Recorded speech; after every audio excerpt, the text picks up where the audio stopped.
Airports are busy today. People are starting to travel for the Memorial Day weekend. Across the country, an estimated 2.5 million people are expected to board a flight in another test of the CDC mask mandate that's still in place for mass transit. Now, the FAA says it's received 1,900 reports of passengers violating that mandate since January, and there have been more than 60 incidents involving TSA employees and flight crews being physically assaulted, including this past weekend, when a Southwest Airlines flight attendant lost 2 of her teeth.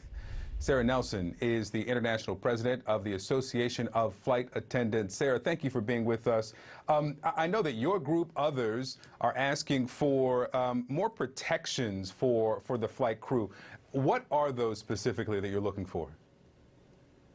Well, look, we have to be really, really clear with the traveling public that masks are required in the airports and on the airplanes. And I know people have had a hard time keeping up with the policies depending upon where you are, whether it's inside, outside, or what state you're in.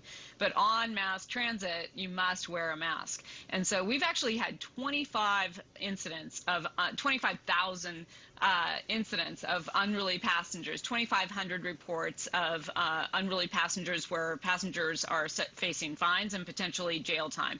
1,900 of those have to do with wearing masks. So you've got to wear those masks. What we need to be reporting out to people is that if you are not, FAA has a zero tolerance policy. You're going to be facing those fines or jail time. And we need to be very clear with the public everywhere, because these actions on board the aircraft, what may start out as little actions, can become really big problems really quickly.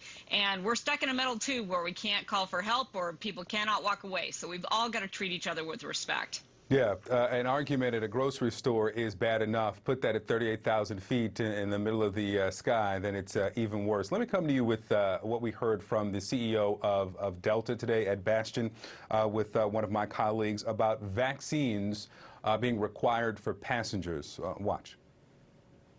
I don't see us ever mandating in the U.S. travel system vaccinations as a requirement, maybe internationally, though. Would you like to see the requirement of vaccinations for passengers on these planes? Well, look, we're probably not going to have a choice, just like Ed Bastian said there, if we want to travel internationally. And so it's very likely that if you want to travel, you're going to have to be vaccinated. In the U.S., it's unlikely. There are some exceptions where people cannot get vaccinated. Let's be really clear. We have people, everyone from a day old to 92 years old, and children can't get vaccinated yet. So not every single person that gets on a plane actually has access to a vaccine today. And until we have equal access and the ability to do this in a way that is not interfering with people's civil rights, then we just can't mandate that here in the United States. So we've talked a lot about some of the angst that people are feeling as they go back to crowded grocery stores, shopping areas. Are your members feeling the anxiety as we see this increase in air travel starting this weekend? Well, I'll tell you, one of the reasons that we do this job, and I've been doing this job for 25 years, and people come on our airplanes for all kinds of reasons. They come on in times of grief, times of celebration, for a big business deal. We don't yet have those business travelers back. Or we have unaccompanied children who are flying on our planes. And air travel is all about connecting people and bringing people together.